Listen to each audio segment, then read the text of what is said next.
Customizing your OpenCart theme can significantly enhance your store's visual appeal and user experience. Here's how to do it. Log into Admin Panel. Access your OpenCart admin dashboard by visiting yourdomain.com/admin.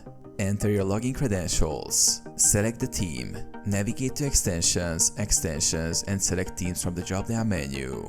Here you will see your installed themes. Make sure your desired theme is activated. Customize theme settings. Click the Edit button next to your active theme. Here you can adjust settings such as the theme name, logo, and custom styles. Some themes also allow you to modify colors, fonts, and layouts. Use Theme Editor.